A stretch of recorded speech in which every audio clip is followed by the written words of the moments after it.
बिस्मिल्लाहिर्रहमानिर्रहीम। हम लोग चैप्टर 3 पढ़ रहे हैं जी, और मेन टॉपिक जो चल रहा है वो चल रहा है what are the essentials of valid contract.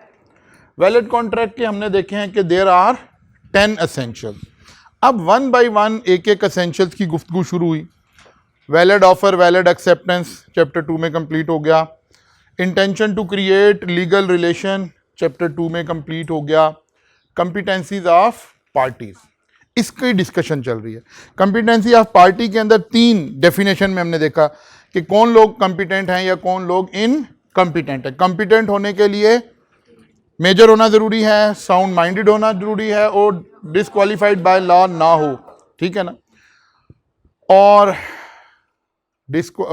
Incompetent होने के लिए माइनर और अनसाउंड माइंड या डिसक्वालीफाइड बाय लॉ।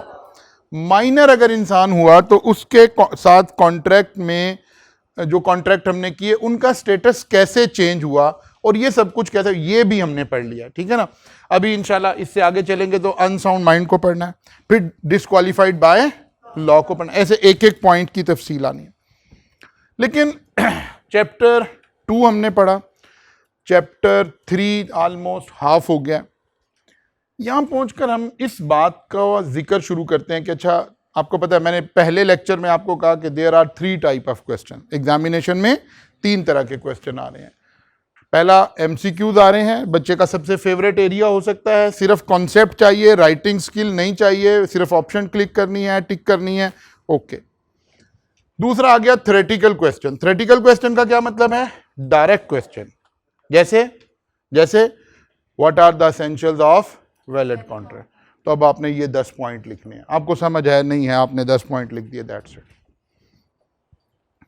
ठीक है ना। How offer can be revoked, when communication of offer is complete, when communication of offer is complete against proposer, against acceptor. ये सब किसकी एग्जांपल्स हैं? स्ट्रेट क्वेश्चन की, डायरेक्ट क्वेश्चन की। आपने रटा लगा रखा है, ओके, खत्म। लेकिन तीसरा 50% ऑफ यूर सिलेबस वो क्या है? Scenario based question. Scenario based question उसूली तौर पर, बुनियादी तौर पर एक आसान सवाल होना चाहिए, या होता है। बिकॉज जब एग्जामिनर एक सिचुएशन क्रिएट करता है तो सिचुएशन को अगर आप प्रॉपरली रीड कर लेते हैं तो सिचुएशन खुद ही आपको उधर ड्रैग करके भी ले जाती है जो उसका सोल्यूशन है, क्योंकि सारा सिनेरियो तो उसी का ही क्रिएट हुआ हुआ है। तो जो बच्चा पढ़ के गया हुआ है डेफिनेटली उसको पता लग रहा है कि भाई ये बात मैंने ऐसे करनी है। लेकिन इसमें 2 प्रॉब्लम्स हैं। एक, सवाल को बेहतर तरीके से रीड आउट करना, क्योंकि वो कोई एक पैराग्राफ के बराबर सवाल आ गया, तो आपकी रीडिंग स्किल्स और रीड करके उसको कंप्रीहेंड करना कि भाई क्या पूछा जा रहा है, ये बात तक पहुंचना।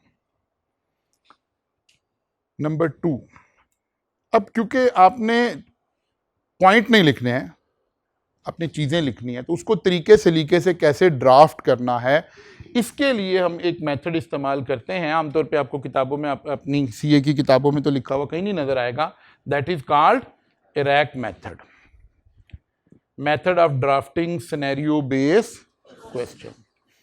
ये मेथड ये कहता है कि यार अगर आप मेरे वाली टेक्निक को जहन में रखेंगे ना तो ऑटोमेटिकली आपकी जो ड्राफ्टिंग स्किल्स है ना वो ऑटोमेटिकली इंप्रूव हो जाएगी। उसके ऊपर कोई अलग से बहुत लंबा चौड़ा फोकस करने की जरूरत नहीं। इरैक मेथड है क्या? इरैक मेथड कहता है कि actually I stand for and R stand for, वो कहते हैं आई स्टैंड फॉर इशू। कहते हैं आप सबसे पहले सवाल को रीड आउट करें और ये मालूम करें क्या इशू दरपेश है, क्या पूछा गया है।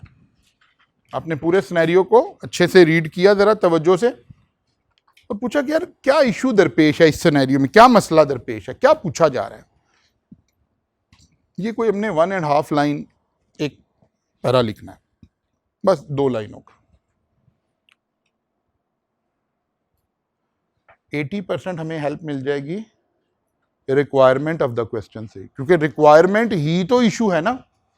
तो 70-80% तो हमें रिक्वायरमेंट ऑफ द क्वेश्चन से ही ये पता चल जाएगा कि क्या इशू दरपेश है। अच्छा, एक इशू दरपेश हो गया। वो कहते हैं कि दूसरा मसला ये है क्या आप बताएं, अब इस इशू से रिलेटेड हमारे पास लॉ में कोई प्रोविजन है, लॉ में कोई बात हमने पढ़ी है? मसलन वो कहता है कि क्या अनसाउंड माइंड आदमी कॉन्ट्रैक्ट कर सकता है, तो हमने लॉ में पढ़ा एक रूल के नहीं कर सकता। क्या माइनर कॉन्ट्रैक्ट कर सकता है, तो हमने पढ़ा नहीं कर सकता, ठीक है ना। तो उस रूल को लिख दें यहां पर, यानी ये वाला पार्ट हमने कहां से पिक किया, रटे वाले पोर्शन में से, कि रूल तो हमने याद कर रखे ना, 35% के लिए भी तो हमने चीजें याद की हुई है ना। वहां से वो जो रूल पड़ा था वो उठाकर हमने यहां क्या कर दिया, लिख दिया। अच्छा, जब सिनेरियो बेस्ड क्वेश्चन आता है और स्ट्रेट क्वेश्चन आता है, उसमें फर्क ही यही होता है। सिनेरियो बेस्ड का मतलब होता है उसने कोई सिचुएशन क्रिएट कर दिया, कोई लोगों के नाम रख दिए हैं, कोई चीज़ों के नाम रख दिए हैं, कोई डेट्स का जिक्र कर दिया है, जी कामरान ने नोमान को ये कहा, फिर ये हो गया, फिर ये हो गया, फिर ये हो गया। इसी को ही सिनेरियो बेस्ड क्वेश्चन कहते हैं। हमारी कोशिश होनी चाहिए एक अच्छा बेहतरीन ड्राफ्ट किया हुआ क्वेश्चन किसे कहते हैं, जब आप इशू रेज करें तो इसमें सिनेरियो में से किसी बंदे का नाम नहीं इस्तेमाल करना, आपने जर्नल गुफ्तगू करनी है। बस वो कह रहा है एक माइनर है, उसका नाम मिस्टर अली है, उसने कॉन्ट्रैक्ट किया है, फलां हुआ फलां हुआ। आपने ये नहीं कहना कि मिस्टर अली से रिलेटेड कोई बात, बल्कि आपने कहना है माइनर से रिलेटेड बात है, जेनेरिक बात करनी है। रूल में भी अली का जिक्र नहीं करना, क्योंकि लॉ जहां लिखा हुआ वहां अली, असलम, अबू बकर ये तो नहीं लिखे हुए ना, जेनेरिक रहना है। 2 लाइनें ऊपर वाली आई हैं, शायद 2 लाइन या मैक्सिमम 3 लाइन हमारी ये आ गई हैं। अब हम आए एप्लीकेशन या एनालिसिस कह दें। अब हम इस रूल को अपने सिनेरियो से लिंक कर रहे हैं। ये वो जगह है जहां आपने जबरदस्ती वो नाम इस्तेमाल करने हैं जो वहाँ इस्तेमाल हुए हैं। लोगों के नाम हैं, चीज़ों के नाम हैं, कोई डेट्स हैं, कोई शहर का नाम है, कोई जो सिनेरियो, ताकि लगे कि आप now we are talking about particular scenario, ठीक है ना। जाहिर है हमने लिंक करना है किसको, रूल को अपने सिनेरियो के साथ। और अब हमने आखिरी बात करनी है, अपना कंक्लूजन दे देना। ऐसे थोड़ा सा 4 स्टेप हमारे ध्यान में आए, हेडिंग्स नहीं लगानी इनकी कि अब मैं इशू लिख रहा हूं, अब मैं रूल लिख रहा हूं, अब नहीं, कुछ नहीं। एक बात एक पैराग्राफ में करनी है, पैराग्राफ 1 लाइन का भी हो सकता है। नई बात नए पैराग्राफ से शुरू की, फिर नए से शुरू की, फिर कंक्लूजन दे दिया। अब हमने आंसर कितना तफसीली बनाना है, उसमें कितनी डिटेल देनी है, ये बात इस पर भी डिपेंडेंट होती है कि मार्क्स कितने। तो अगर तो मार्क्स अवेलेबल हैं, रीजनेबल मार्क्स, तो फिर तो हम बिल्कुल पूरी ये टेक्निक लगाएंगे। क्या टेक्निक जी? Identify and state the legal issue presented in, state the legal provision that applies to the, discuss how legal provision relate to the, and draw your conclusion. अगर मार्क्स हैं मिनिमम 4 मार्क्स हैं, तो हम ये पूरा follow करेंगे। 5 हैं तो फिर तो और ही अच्छी बात है। लेकिन अगर मार्क्स कम हैं तो फिर इतनी डिटेल में तो हम नहीं जा सकेंगे। अब 4 से कम का पहला पड़ाव क्या आया? 3। अगर क्वेश्चन में 3 मार्क्स हैं तो अब क्या करें? तो हम इशू को छोड़ देंगे, इशू रेज नहीं करेंगे, बल्कि रूल स्टेट करेंगे, एप्लीकेशन देंगे, कंक्लूजन पे चले जाएंगे।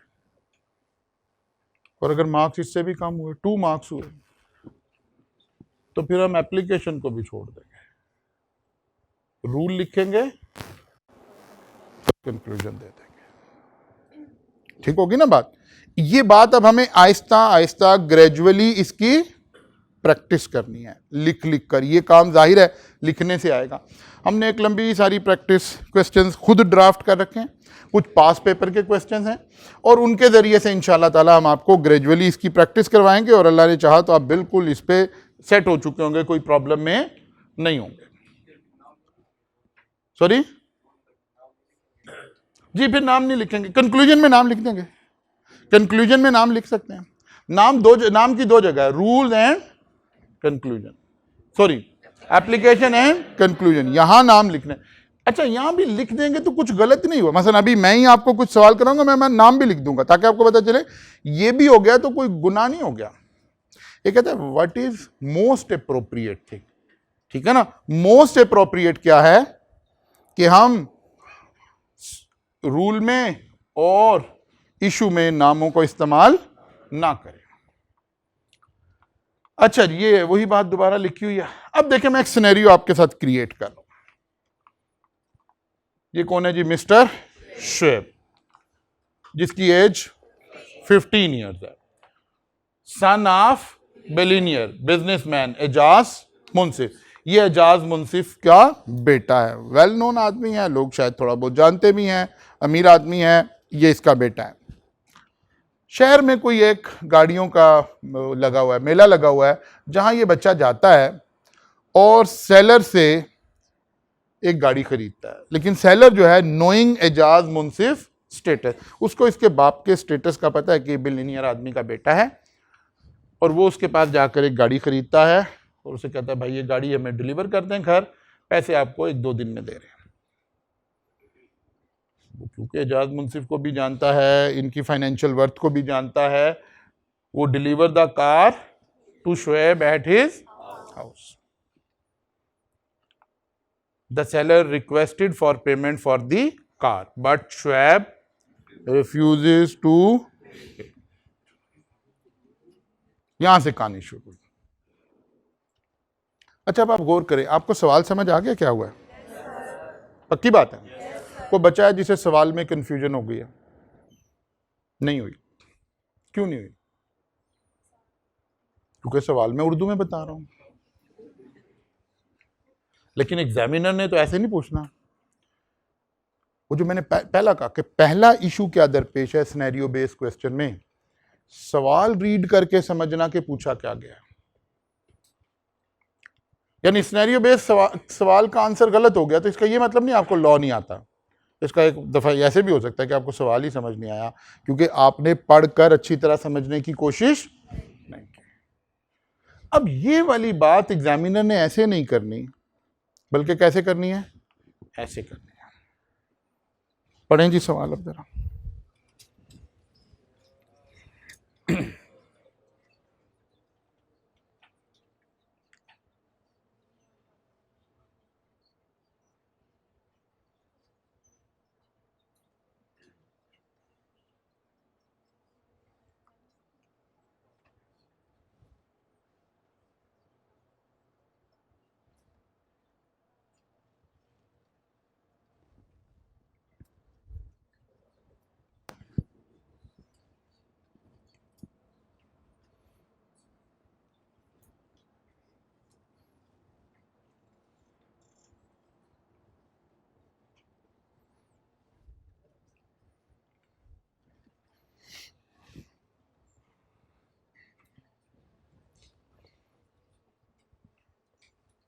जी जनाब, बात समझ आइए?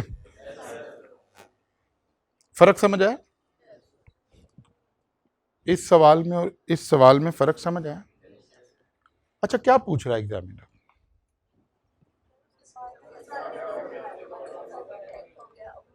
मैं जरा 1 बाय 1 पूछता हूं, जरा आपको गेज करके बताऊंगा ना कि क्या हो रहा है।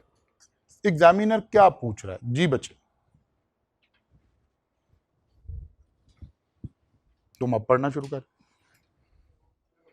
हाँ जी, कोई और बताए जिसे लग रहा है कि उसे पता है। जी बेटा क्या पूछ रहा है? पेमेंट की रिकवरी का स्टेटस पूछा है। कोई और बच्चा ऐड करे। जी बेटा।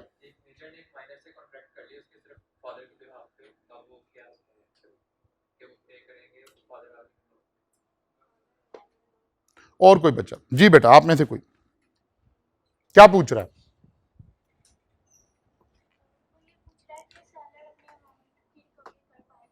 सेलर अपनी अमाउंट की रिकवरी कर पाएगा या? यही पूछ रहा है ना? नहीं है पूछ रहा।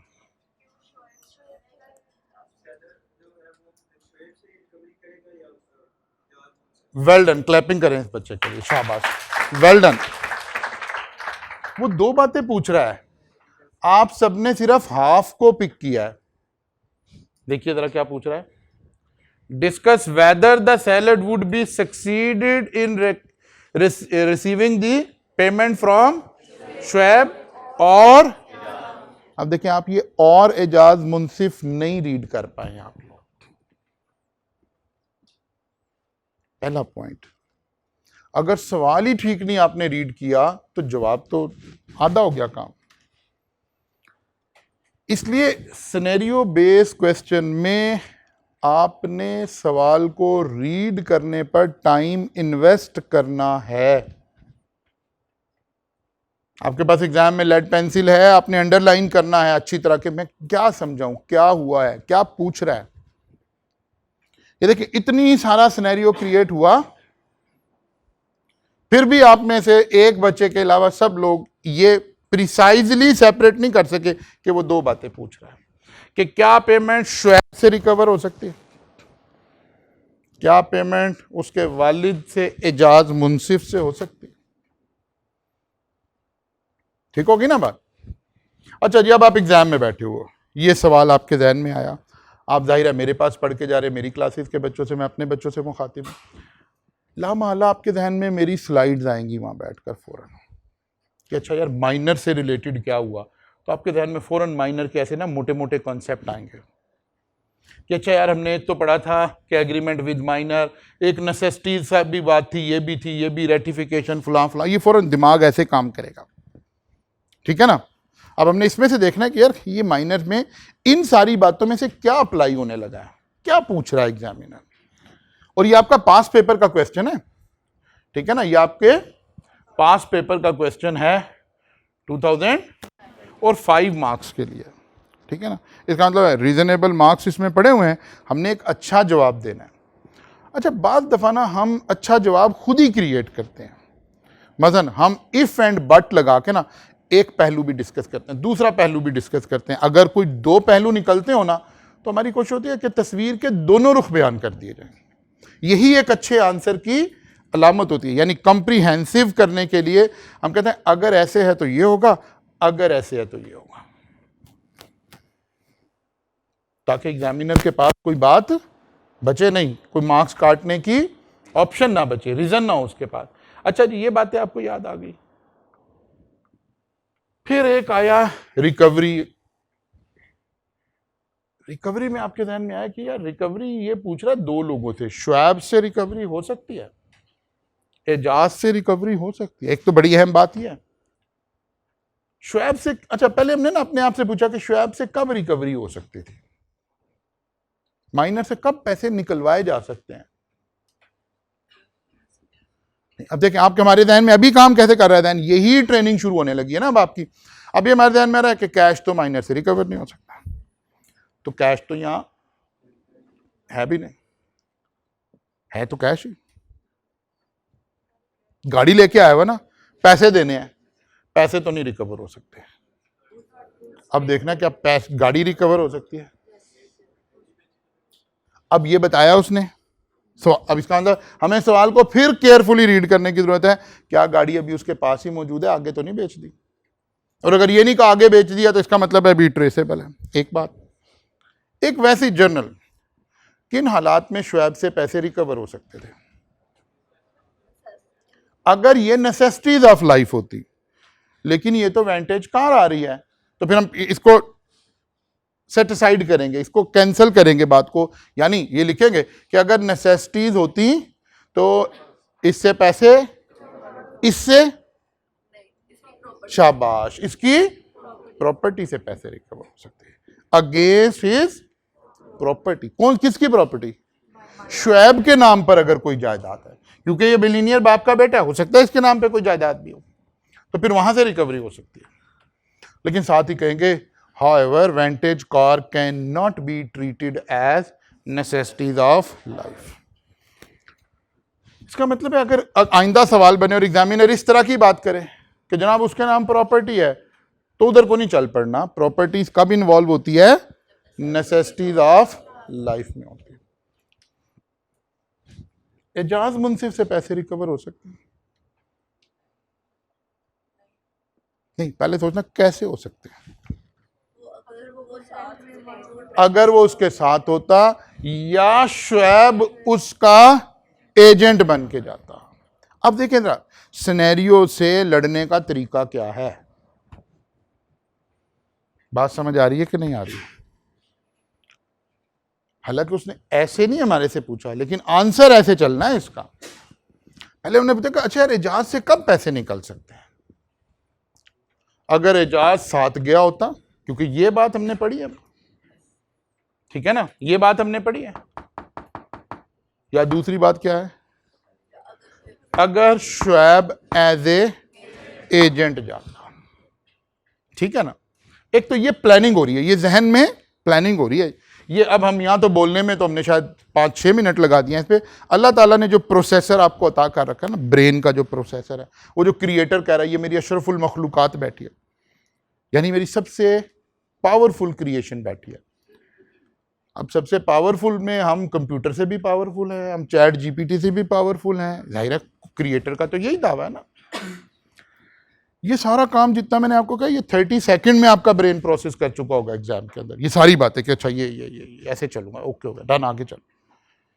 फिर आपने देखना चाहिए रिकवरी के ऊपर जब बात करनी है तो डॉक्ट्राइन ऑफ रेस्टिट्यूशन की बात हो रही है ना, तो रेस्टिट्यूशन ऑफ गुड्स का उसूल अलग है और रेस्टिट्यूशन ऑफ कैश का ये प्लान आउट हुआ है। सवाल लिखना, सिनेरियो लिखना प्लान आउट हो गया अब हमारा, ठीक है ना। Now we will start. हमारे जहन में वही ख्याल आया कि अच्छा यार सर ने एक दिन वो एक उल्टा सीधा सा लफ्ज़ बोला था इराक, तो अब पता लगा अच्छा वो ही लिखाना है। चलें जनाब, अब लिखना शुरू करने लगे, ठीक है ना। पहली लाइन लिखनी है हमने, क्या क्या क्वेश्चन इन्वॉल्व है, जरा निकालने कॉपी, अपने जहन में आप सोचना शुरू करें कि क्या इशू दरपेश है। आप जरा ड्राफ्ट करते हैं,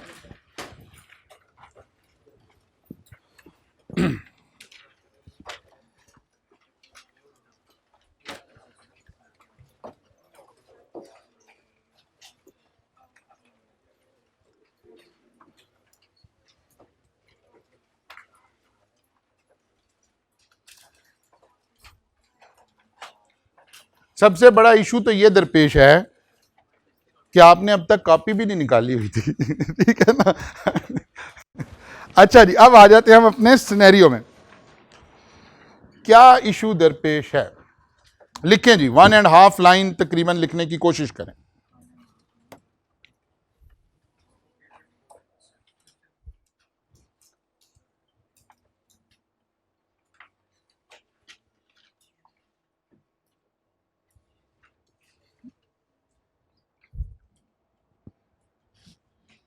बच्चे आपने क्वेश्चन पे ही रहना है, मेरे साथ नहीं मूव करना अभी, ठीक है ना।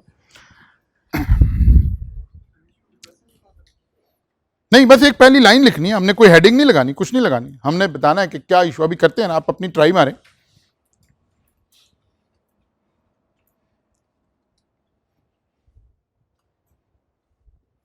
जाहिर है इशू हमने एक किस्म का क्वेश्चन मार्क की सूरत में ही रेज करना है, ठीक है ना।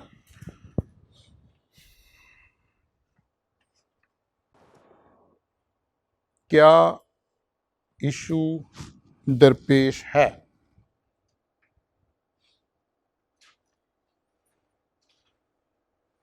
कोई बच्चा पढ़ेगा जिसने लिख दिया?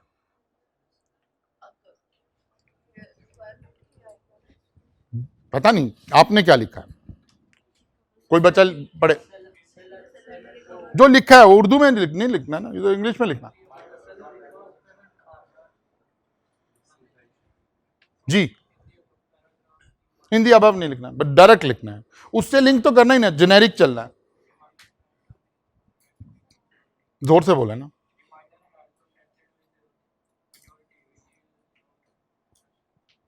चलें, कोशिश कर रहे हैं हम सब अभी। और कोई बच्चा, कोई क्या क्या बोला, दोबारा बोले,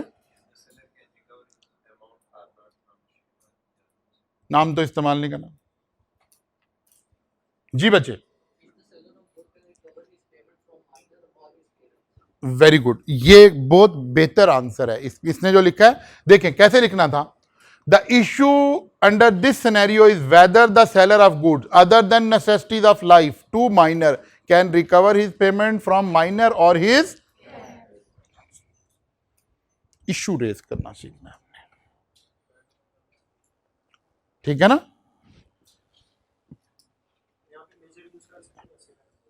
हाँ मेजर भी कर सकते, बिल्कुल कर सकते हैं, कोई हर्ज नहीं,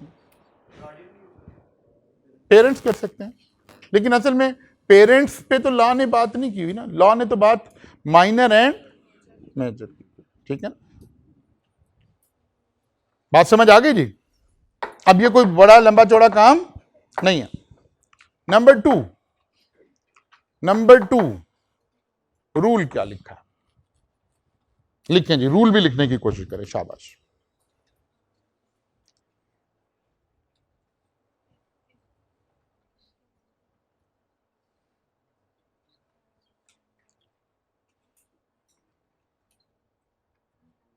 अल्लाह ने चाहा जब हम ये कोर्स ऑलमोस्ट हाफ कर चुके होंगे, ड्राफ्टिंग आपका इशू नहीं होगा, ड्राफ्ट आपको करना आ चुका होगा, चीजें लिखनी आपको आ चुकी होंगी, अगर आप उस तरह चलते रहे जिस तरह मैं कर रहा हूं।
अच्छा जी, देखिए जनाब, रूल क्या था।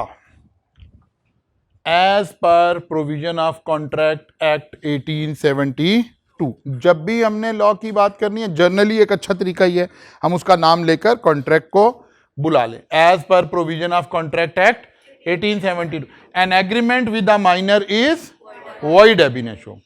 If a minor obtains some property, the court may direct the minor to restore the property to the other party as long as it is traceable in his possession.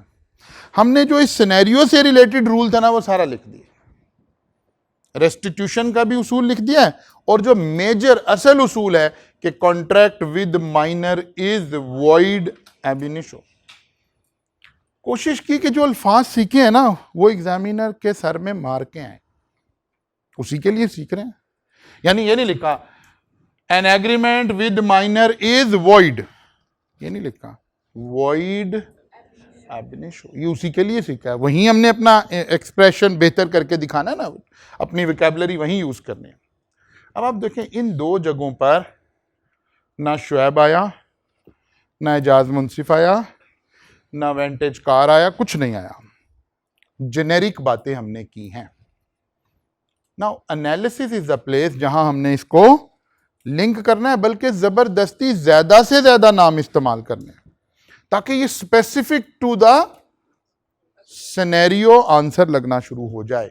जैसे देखें, Shoaib being a minor lack the capacity to enter into a legally binding contract with, अब वहां seller का नाम नहीं था, अगर नाम होता तो मैंने यहां भी नाम ही लिखना था ताकि स्पेसिफिक फीलिंग क्रिएट हो। Therefore Shoaib is not bound by contract and contract is void. Main काम तो हमने कर दिया, अब हम कंप्रीहेंसिवनेस करने लगे।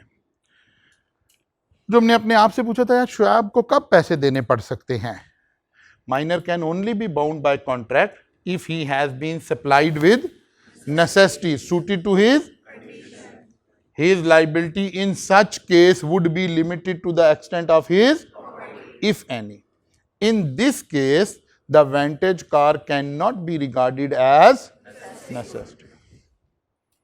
खुद ही एक सवाल रेज किया, खुद ही उसको कैंसिल कर दिया कि ये वाली तो सिचुएशन नहीं है, इसलिए इस तरह से तो पैसे रिकवर नहीं हो सकते, शुएब से ऐसे पैसे रिकवर नहीं हो सकते. The seller cannot enforce payment for the vantage car against Shoaib. Seller can only claim for return of his car through an order of as it is traceable in his possession. Shoaib की कहानी खत्म हुई. अब आप जैसे सवाल पढ़ा था, आप तो यहां अपना सवाल पूरा मुकम्मल कर चुके थे, क्योंकि आपने तो ये हाईलाइट ही नहीं किया कि यार उसके फादर से भी, एजाज मुंसिफ से भी देखना है. अब आए जी हम, similarly Ejaz Munsif can not be held liable for the price of the car which his son Shoaib, पहला उसूल, मोटा उसूल बता दिया. अब वो क्या किया, कंप्रीहेंसिवनेस क्रिएट की, सेकेंड आर्गुमेंट जनरेट किया. He would have been held liable if his son had either entered into a contract jointly with him or on behalf of Ejaz Munsif as his. समझ आइए बात. अब प्रॉब्लम कहां पे है, हमारे वो जो पढ़ने की बैड स्टडी हैबिट्स है ना, वो हमें खुदा ना खास्ता तंग करती रहती है कोई भी राइट डिसीजन लेने में. मतलब पहली बात है, बच्चा रोज का काम रोज जर्नली करता ही नहीं है, सबसे बड़ी प्रॉब्लम. और अगर खुदा ना खास्ता किसी दिन करने भी बैठ जाए तो फिर भी वो क्या करता है, चीजें पढ़ लेता है, लिख कर नहीं देखता. कहता है हाँ हाँ लिख लूंगा, लिखना भी नहीं, लिख लूंगा. अच्छा, उससे पूछें, मजे की बात है कि उसी बच्चे से पूछें कि बेटा आपका मेजर इशू क्या है, कहते सर मेरी अंग्रेजी कमजोर है. हालांकि ईमान भी कमजोर है, लेकिन बताता अंग्रेजी कमजोर है खाली, ठीक है ना. कहते सर मेरी अंग्रेजी कमजोर है, तो इसे ज्यादा लिखना चाहिए ना. ये बच्चा भी याद करके क्या कहता है, लिख लूंगा. यार अल्लाह के बंदे, तुम्हें पता है तुम्हारी अंग्रेजी कमजोर है, तुम्हारी राइटिंग स्किल्स वीक हैं, तो आपको तो फौरन लिख के देखना चाहिए ना. एक सिनेरियो बेस्ड क्वेश्चन आया, पहली बात है इसे घर जाके देखना ही नहीं. आप देखें इस सिनेरियो में मैंने कितनी चीजें आपको इसके बैकग्राउंड पे बताई हैं. कुछ बच्चे जिन्होंने आज जाके ना इसको रिवाइज किया, तो वो जितने ये जो कानों में आवाज थी ना, ये सारी पक्की हो गई. एक तो आपने इस लेक्चर को सारे को दोबारा जाके सीखना है. पूरे सेशन का सबसे इंपॉर्टेंट लेक्चर आज हो रहा है, पूरे सेशन का, बिकॉज मेजर इशू. अच्छा, ये खाली इस सब्जेक्ट में नहीं आना, ये हर उस सब्जेक्ट में आना है. जैसे कि अभी आपने बी लॉ पढ़ रहे हैं, अगली दफा सी लॉ पढ़ेंगे, फिर ऑडिट पढ़ेंगे. ये सारे वो 3 पेपर ऐसे हैं जहां आपको मुश्किलात का सामना है, क्या आंसर देते हुए, ड्राफ्टिंग में मुश्किलात का आंसर. तो इसको जाकर दोबारा लिख कर देखें, फिर आपको लगे कि यार नहीं है, मेरे मजा नहीं आया, फिर दोबारा लिख कर सेम सिनेरियो का पहले स्टैंडर्ड आंसर पढ़ लें. भले जिन बच्चों की इंग्लिश थोड़ी सी ज्यादा वीक है, कोई बात नहीं, स्टैंडर्ड आंसर पढ़ लें पहले, अब लिख कर देखें. जैसे ही 4 से 5 सवाल आपने ऐसे लिख कर देख लिए, अब बिल्कुल यूज टू हो जाएंगे, कोई प्रॉब्लम नहीं है, कोई प्रॉब्लम नहीं है. लेकिन जब तक ये काम नहीं करेंगे, जब तक ये चीजें आपको समझ नहीं आएंगी. फिर एक दूसरी बात, आप पीआरसी से निकलकर कैफ में आ गए. पीआरसी में आई कैप का बिहेवियर और है, आई कैप आपको पढ़ने की कुछ और बातें बताता है, कैफ में कुछ और गाइड करता है. मसलन पीआरसी में आपके पास किसी सब्जेक्ट के पास पेपर नहीं थे, ऑफिशियली नहीं थे. कोई टीचर ने कोई असाइनमेंट के नाम पे, फलां के नाम पे बच्चों से आपसे ही पूछ के कोई सवाल सोच रखे हैं कि शायद ऐसे सवाल आ रहे हैं. ऑफिशियली कुछ नहीं पता क्या आ रहा है. लेकिन यहाँ क्या है, आपको एग्जामिनेशन से related 4 document I cap issue करता है. नंबर 1 पास पेपर, नंबर 2 उसका स्टैंडर्ड सॉल्यूशन, नंबर 3 उसकी मार्किंग की कि हमने इसमें नंबर कहां कहां एलोकेट किए हुए थे, number 4 examiner comment. One of the most important thing, examiner comments आपने हमेशा वो जरूर पढ़ने हैं, बिकॉज यही वो कॉमन मिस्टेक्स हैं जो सब बच्चे कर रहे हैं. वो ये नहीं कि ये तो उस अटेम्प्ट के कमेंट थे, नहीं, हर अटेम्प्ट के यही कमेंट है.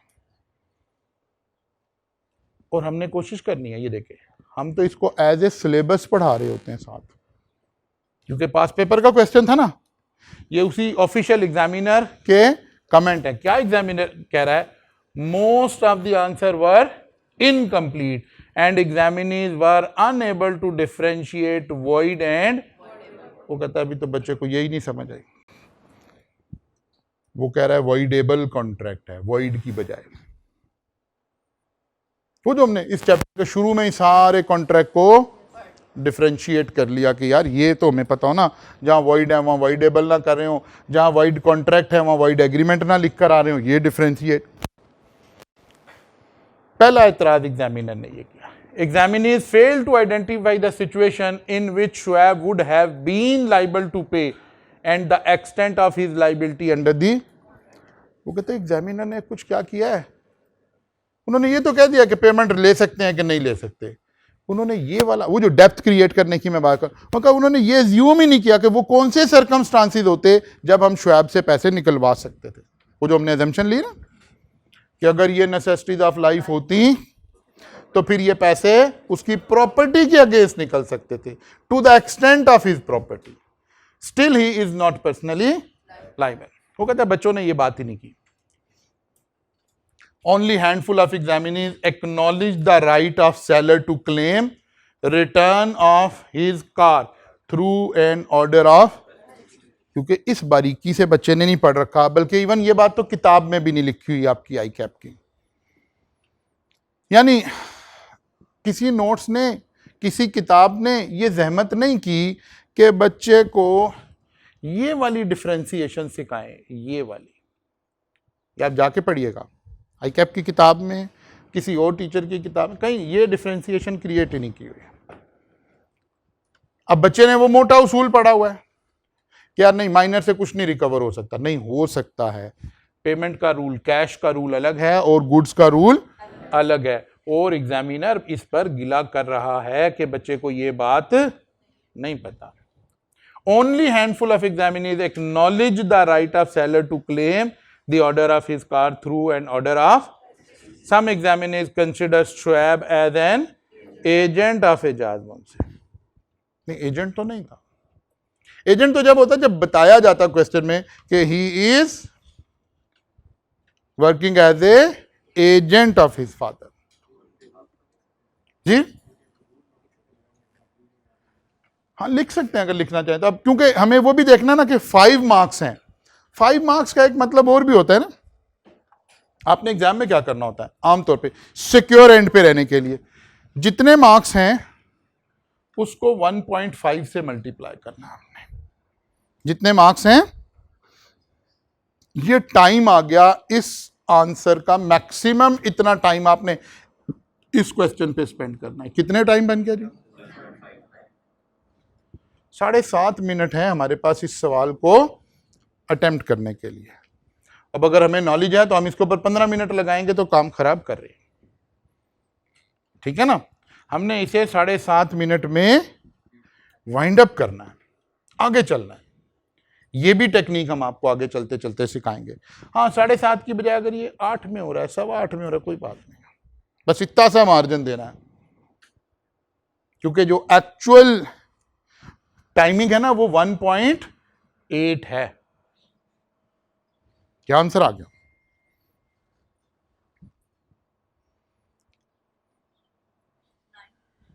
9 मिनट।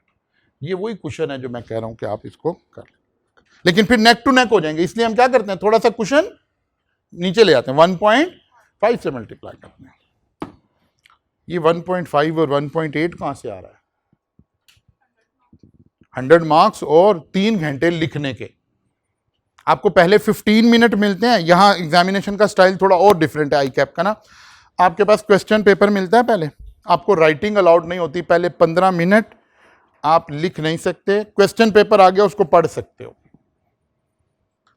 ये क्या हुआ है, कभी आपको याद है एफएससी में जब आप एग्जाम में जाते हैं तो पहले 10-5 मिनट तो बंदा एकदम एक शॉक में आता है ना पेपर देख के, पहले तो लगता है कोई भी सवाल नहीं आता, फिर हिम्मत करके कहता अच्छा आता तो कुछ नहीं है, चलो शुरू तो करूँ ना। अब जैसे शुरू करता है वो सेंसेस उस शॉक से बाहर आना शुरू है, अब लग रहा है अच्छा नहीं यार ये भी आता है, ये भी आता है, ये भी आता है।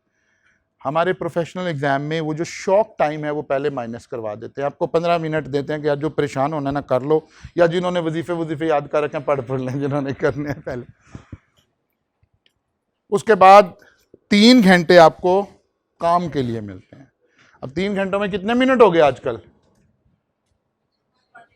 डिवाइडेड बाय 100 मार्क्स है, तो ये एक्चुअल आंसर 1.8 है। हम इसे कह देते हैं कि आप 1.5 से सिक्योर होके चलें, 1.5 से मल्टीप्लाई करके टाइम कैलकुलेट कर लें कितना टाइम है मुझे इस सवाल को अटेम्प्ट करने के लिए। कभी ऐसा नहीं होगा मेरा फला सवाल रह गया, फला हो गया, नहीं होगा। पार्ट्स को, सवाल को यहीं रखना है हमने, यानी ऐसे नहीं करना कि फर्ज किया 7 सवाल अटेम्प्ट करने थे, 6 बहुत आला कर दिए हैं और 7वें का टाइम ही खत्म हो गया है। नहीं, हमने 6 को बहुत आला की बजाय सिर्फ आला पे रोक दी है। बात समझ आ रही है ना? हर सवाल को अलग अलग लेकर चल रहे हैं। जैसे ही सवाल शुरू होता है टाइम देख लेते हैं, अच्छा इतने बजे तक करना है, बस उसके अंदर अंदर उसको करते हैं, आगे जाते ताकि अनअटेम्प्टेड कोई सवाल, क्योंकि चॉइस तो होती कोई नहीं हमारे एग्जाम में, ठीक है ना, कोई चॉइस नहीं, ऑल क्वेश्चंस आर कंपल्सरी। तो ये भी नहीं पढ़ना पहले पढ़ के डिसाइड करूं यूं कि ये करना है वो करना है, नहीं, कुछ भी नहीं। अच्छा, ये भी सोचने की कोई जरूरत नहीं है कौन सा सवाल पहले करूं कौन सा बाद में करूं, जब चॉइस ही नहीं है तो फिर पहले बाद में का क्या सवाल है। वो जो ये कॉन्सेप्ट है ना, पहले अच्छा सवाल करूंगा, एग्जामिनर के पास इंप्रेशन पड़ेगा। एग्जामिनर आपका पेपर चेक करने आया, रिश्ता देखने नहीं आया कि इंप्रेशन अच्छा पड़ेगा। बात समझ आई है? क्यों नहीं इंप्रेशन पड़ेगा? क्योंकि एग्जामिनर वहां बादशाह सलामत नहीं है। ये बात याद रखें, मेरे डायलॉग ये याद रखें। एग्जामिनर बादशाह सलामत नहीं बनाया आई कैप ने, उसे तो बांधा हुआ है। कैसे? जैसे ये सवाल था ना, तो उसको बाउंड किया हुआ है, इस चीज के ये नंबर देने हैं, इसके ये देने हैं, इसके ये देने हैं, इसके ये देने हैं। तो कह नहीं इसलिए नहीं देने क्योंकि इसका पिछला सवाल गलत हुआ है। नो, ऐसे नहीं है, कोई इंप्रेशन नहीं है, कुछ नहीं है। हर सवाल, हर पार्ट सेपरेट सॉल्व हो रहा है, उसके नंबर मिल रहे हैं, ठीक है, नंबर मिल रहे हैं, नहीं है गलत नहीं मिल रहे हैं। एंड में उसने टोटल करना है। अगर ये आंसर 50 आ गया तो आप जन्नत में चले गए और अगर 49 आ गया तो दोज़ख में चले गए। एक नंबर के फर्क से फैसला हो रहा है, क्योंकि मार्क्स तो आने नहीं है ना, अनाउंस तो मार्क्स नहीं होने, ना ग्रेड अनाउंस होने, ना मार्क्स अनाउंस होने, ना डिवीजन अनाउंस होनी। तो बस आपके जितने भी मार्क्स आए आपने कहना है जी बस एक नंबर से लगता है मेरा मेरिट सर्टिफिकेट रह गया, क्योंकि पता तो लग ही नहीं सकता कितने आए हैं। वो बच्चा भी उतने ही कॉन्फिडेंस से बात करे जो 50 पे पास हुआ होगा, और जो हो सकता है 92 93 लेके बैठा, उसको भी बेचारे को कोई फायदा नहीं हुआ। ऊपर वाले सारे नंबर जाया हो गए हैं। और आपको पता है हमें मजहब ने सिखाया चीजें जाया नहीं करते, तो 50 ही लेने हैं आपने। ठीक है ना? इस कॉन्फिडेंस, अच्छा ये बात आपको कॉन्फिडेंस देगी एग्जाम में। वो जो बच्चों के सरों पे सवार है ना कि सीए बड़ा मुश्किल, तो मर जाएंगे, तो अब तो कैफ आ गया तो पास ही नहीं होंगे। मुझे आप में से कोई एक बच्चा बताए जो जिंदगी में 50% वाला बच्चा रहा हो। क्या आपके 9th में 50% मार्क्स थे? 10th में 50% मार्क्स थे? एफएससी पार्ट 1 में 50% थे? पार्ट 2 में 50% थे? तो अब क्यों 50 आ जाएंगे भाई? हाँ एक बात है, 9th में खुदा ना खास्ता, अल्लाह ना करे, 9th में 10th में आपके 50% आ जाते, तो वो जो माइनर के साथ सलूक हुआ था ना, मैंने बताया था, आधा घंटा मैंने रोक लिया बीच में से, वही होना था आपके साथ। लेकिन यहाँ 50 आ गए तो माँ बाप ने जफियाँ डालनी है, आपने भी अल्लाह का शुक्र अदा करना है, क्योंकि मार्क्स तो छुप गए ना, पर्दादारी कर दिया क्या, मार्क्स तो बताए नहीं है। बात समझ आ रही है? इसलिए भाई पहला स्टेप है सीए करने का कि इसका खौफ अपने दिल से निकाल दें।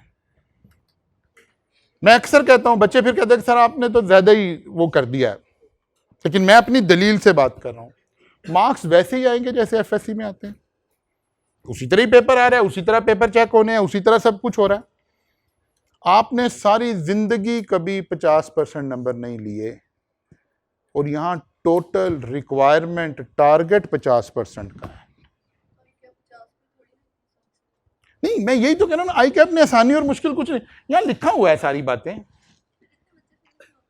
पढ़ते नहीं है। नहीं, अच्छा सारे ही फेल भी नहीं होते, ये भी बात याद रखें। आप आई कैप का अच्छा वैसे चलें, अच्छी बात होगी आपने ये सवाल रेज कर दिया, अल्लाह आपको इसकी जजा दे, ये बात भी एड्रेस हो जाएगी आज जरा। जब आपका एफएससी का रिजल्ट आया तो ओवरऑल बोर्ड की पास परसेंटेज क्या थी? मैं बताता हूं, अराउंड 48 to 52 3% ओवरऑल। अच्छा, आपने कभी ये कहा है कि ये जो बोर्ड ऑफ इंटरमीडिएट वाले ना, ये किसी को पास नहीं करते, ये जलील करना चाहते हैं, कभी कहा है किसी बच्चे ने? हैं? नहीं ना कहा? नहीं यार, जो भी चल गया, टोटल 100 में से कितने बच्चे पास हुए? 52। अब आई कैप के पेपर्स पे आ जाए, मोस्ट ऑफ द पेपर, एक आधा पेपर किसी अटेम्प्ट में एग्जामिनर पकड़ लेता, मोस्ट ऑफ द पेपर का जो ओवरऑल एवरेज रेट है ना, दैट इज 40 to 45%। क्या फर्क है भाई? इफेक्टिवली कोई फर्क नहीं। ये बात भी झूठ का पलंदा है कि आई कैप पास नहीं करता, आई कैप। अच्छा, ये तो हम करें आई कैप की एवरेजेस की बात। मैं रोजे से रमजान में क्लास पढ़ा रहा हूं आपको, जो क्लासेस का परसेंटेज होगी ना, लाइक आपकी बी लॉ की जो पास की परसेंटेज होगी ना, वो एटलीस्ट 75 to 80% बच्चे पास हो जाएंगे। आई कैप पास नहीं करता जी, आई कैप पास नहीं करता, पता नहीं कहां से बातें सुन। इन बातों को सुन सुनकर आप पढ़ना छोड़ देते हो, क्योंकि जब इंसान को लगे ना यार मैं पढ़ूं ना पढ़ूं, वो ना पास तो मुझे करना नहीं, फिर आपने पढ़ना कहां है? आपको बहुत सारे आपके सीनियर नजर आएंगे, वो बता रहे होंगे पास नहीं करते, ये नहीं करते। आप खामोश होकर ना जरा 3 दिन उस सीनियर को ऑब्जर्व करें, आपको इंशाल्लाह ताला इस बात का जवाब पता चल जाएगा कि आई कैप क्यों नहीं पास करता। वो उस सीनियर की सुन्नत आपको बता रही होगी कि उसने पास नहीं होना भाई, बिकॉज वो तो पढ़ ही नहीं रहा। अपनी आपके हॉस्टल में रहना ना, जो आपका भी दिमाग खराब कर रहा है, आई कैप पास नहीं करता, अब कैफ आ गया तो अब फुला हो गया तो अब दिमाग हो गया, जरा उसका शेड्यूल तो देखें वो क्या कर रहा है,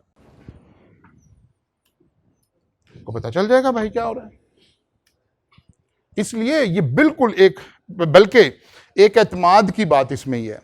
अभी एक बच्चे ने पीछे से कमेंट किया कि जी वहां सिफारिश चल जाती है, वहां नकल भी चल जाती है, वहां ये भी फर्क हो सकता है, चीफ जस्टिस का बेटा बैठा है, चीफ ऑफ आर्मी स्टाफ का बेटा बैठा है, एक आम आदमी का बेटा बैठा है, फर्क हो सकता है ना।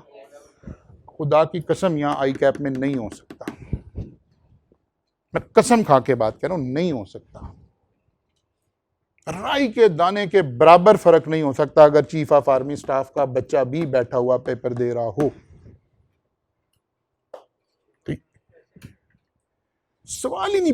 देखिए आई कैप के सब करते धरते, जो आई कैप का जो चीफ ऑफ आर्मी स्टाफ तो चले अलग बात हमने करी, आई कैप का मैक्सिमम कंट्रोल किसके हाथ में है? आई कैप के कौंसल मेंबर, प्रेसिडेंट्स। मैं आपको 10वां एग्जांपल बताऊंगा कि बाप प्रेसिडेंट है आई कैप का और बेटा या बेटी नीचे फेल हो रहे हैं, फेल हो रहे हैं, ये नहीं कि उनके मेरिट सर्टिफिकेट आ रहे हैं, फेल हो रहे हैं। हमारे एजुकेशन सिस्टम पे, आई कैप के एजुकेशन सिस्टम पे कोई स्टेन नहीं है, जीरो स्टेन है, कोई फर्क नहीं पड़ सकता कि आप किसके बेटे हैं किसके नहीं है। उठा लें कोई बात नहीं, फर्क नहीं पड़ सकता, फर्क नहीं पड़ सकता। सिस्टम ऐसे डिजाइन है, प्रेसिडेंट को उठा लें, उसको खत लिख दें, खत में से पाउडर भी निकल आए, यही पढ़ रहे हो ना आजकल आप अपने पाकिस्तान के निजाम में, यहां कोई फर्क नहीं पड़ता। पूरी दुनिया में देखें, मैं अक्सर एक डायलॉग बोल दिया करता हूं, पाकिस्तान जब से बना ना 70 सालों से, पाकिस्तान ने 2 ही ब्रांड इस्टेब्लिश किया आज तक, एक इमरान खान और एक आई कैप, एक इमरान खान और एक आई कैप, बस ये 2 ब्रांड हैं जिसे दुनिया जानती है। हाँ, बस 2 ब्रांड है।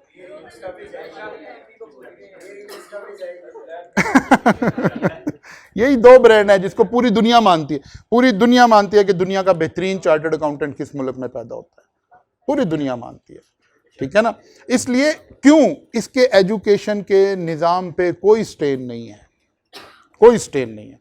आप हिम्मत करें, मेहनत करें, एफर्ट करें, ये आप हैं जो फेल हो रहे हैं या पास हो रहे हैं। और कोई, आप देखें, अपने मेडिकल में जाना था, इंजीनियरिंग में जाना था, नस तक पहुंचना था, फास्ट तक पहुंचना था, आपको 80-90% मार्क्स रिक्वायर्ड थे, यहां आपको जस्ट 50% मार्क्स रिक्वायर्ड है। इसलिए पढ़ेंगे तो ये काम हो जाएगा, नहीं पढ़ेंगे तो ऑब्वियसली नहीं होगा। हो क्या रहा है, बच्चे को एक जुमला मिल गया है, ये जुमला उसने अपने माँ बाप के जहनों में फीड कर दिया जाके, ताकि हर रिजल्ट पर इसे मारना पड़ रही हो घर में।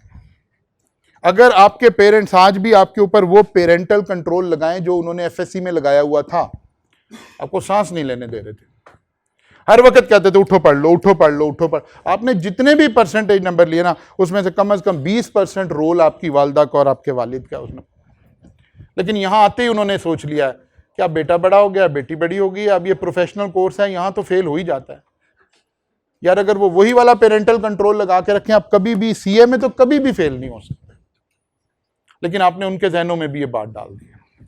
माशरे का ये जो जुमला है ना, आई कैप पास नहीं करता, आई कैप पास नहीं करता, इसने ये जुमला डाल दिया दिमाग में और बच्चे उसका गलत इस्तेमाल कर रहे हैं। कल मुलाकात होगी इंशाल्लाह, यहां से आगे चलेंगे। कल मेरी क्लास नहीं होगी, आराम से सो के आना, ताक रात है। रिजल्ट की बात, टैक्स की बात वो वैसे नहीं होगी, चलो तुमने छेड़ ही दी, ठीक है ना। बिला और टैक्स मेरी ऑफ हो गई। यार वीडियो बंद कर दो भाई, सारी चीजें